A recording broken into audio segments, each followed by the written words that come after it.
behind-the-scenes benefactor, dear friend, a queen. These are just a few of the monikers bestowed upon Hazel Rice Keene. Born on August 14, 1887, she was also called one of the Grand Dames of Fremont by longtime friend Audrey Kerrigan.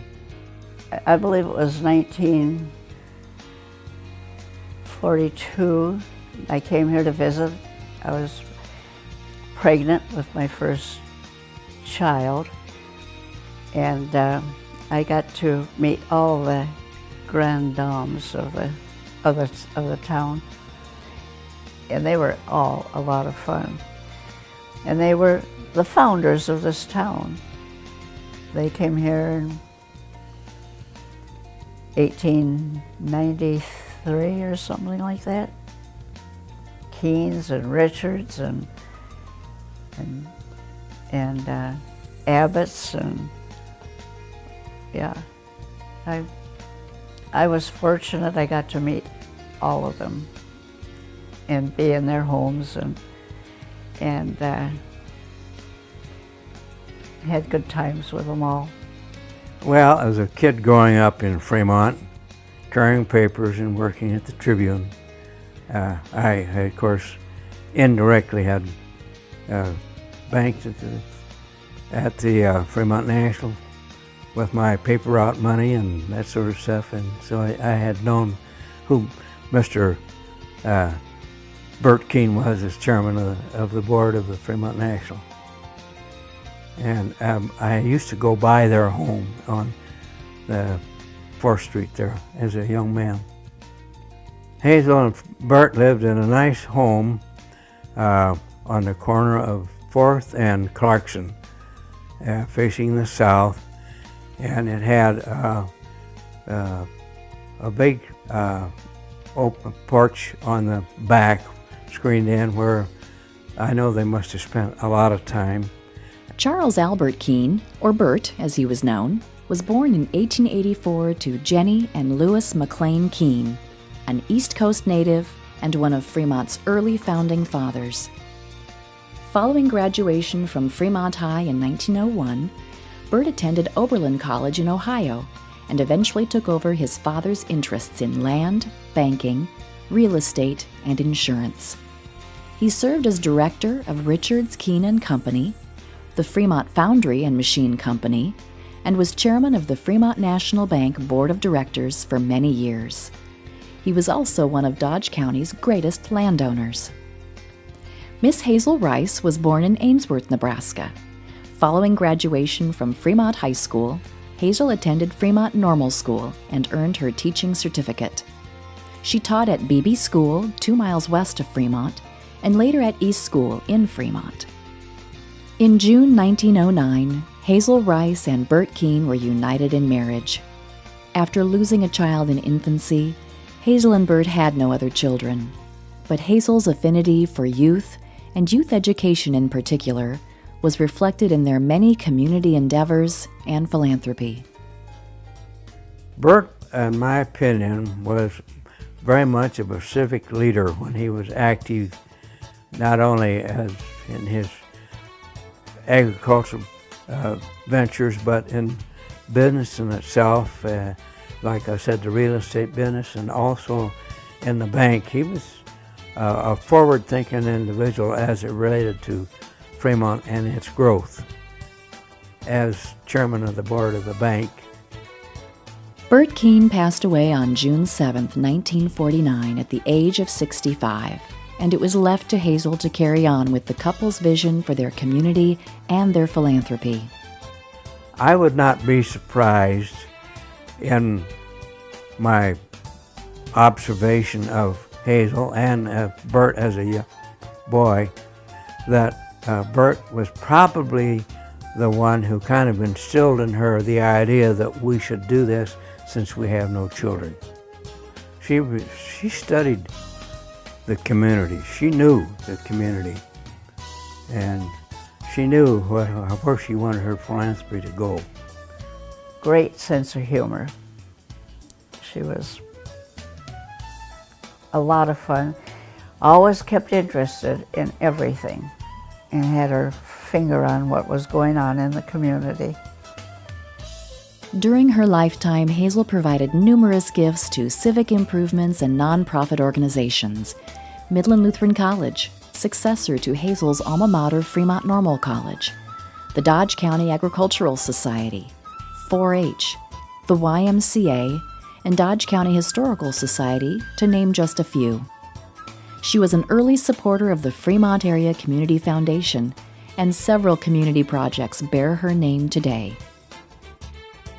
Keene Memorial Library came into, obviously, our vision as a result of the old Carnegie Library being up and downstairs, and actually Fremont outgrew it. And so Hazel was approached, and at that point, that's when she decided how she was going to work it out so that we would have a library. And so it was her leadership, again, that made the library come to fruition. And we needed somebody to plunk down, a good healthy sum to get everybody else moving and donating. And we all listened to Hazel, and as an example, when she decided to give the $200,000 to the now Keene Memorial Library, she said, "I'll give that $200,000 provided the city raises the other $800,000. When the Art Association bought the art building, we bought it out of bankruptcy, and the First National Bank had a loan on that building, and they let us assume that loan, and then we raised the money to remodel. She helped us on that. I don't remember what amount, but it was enough, probably $1,000 or so on the remodeling project after we bought the building. And then one day she called me up about 18 months after we bought the building.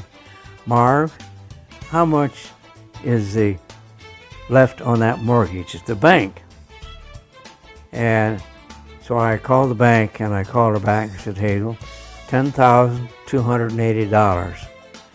She says, "Well, Marv, why don't you stop by? I'll give you a check for $10,280. So in the Art Association building, they had it for years, there's a picture of Hazel burning the mortgage. Fremont benefactor Hazel Keene passed away on January 13, 1985, at the age of 97. That would be a long and probably productive life for anyone, read that day's Tribune, but Mrs. Keene has more to show for her 97 years than many would, because of how she chose to use her talents and her blessings. In her will, Hazel established a 20-year trust. Administered by the Fremont National Bank, the trust distributed nearly $3.4 million during that time to nearly 70 charitable projects and organizations throughout Dodge County. When it was nearing time for the trust to close, several community leaders had an idea. Some of us, I know I wrote a letter to the trustees recommending that it be, instead of closed out, zeroed out, that it be transferred over to the Fremont Area Community Foundation. And of course, Audrey has been very instrumental in working with that since it has been with the Fremont Area Community Foundation. And as a result, as I remember, we've given out $4.2 million of the trust funds in our work with the Community Foundation. So it's been a thing that will, last in perpetuity, really. Countless lives have been touched by the legacy of Hazel Keene. Through her philanthropy, students attending Midland University received scholarship support and benefited from improvements to academic facilities. Thousands of people, young and old, have opportunities for quality recreational activity at a YMCA that is second to none. Families have homes, thanks to the efforts of many local volunteers and Hazel Keene grants to the Fremont Area Habitat for Humanity. Vital Fremont landmarks and historical treasures have been preserved or restored to their original fine condition for future generations to enjoy. And through new organizations established to meet new community needs, Hazel's legacy lives on to improve and enhance quality of life in the Fremont area. She did so much good with her money. So many people. And helped the little towns like North Bend wanting to build a library. And where are they going to get all these funds? Who's going to put up? So we put up a good share of it. I liked her love of the community, and she supported many good things that we have today.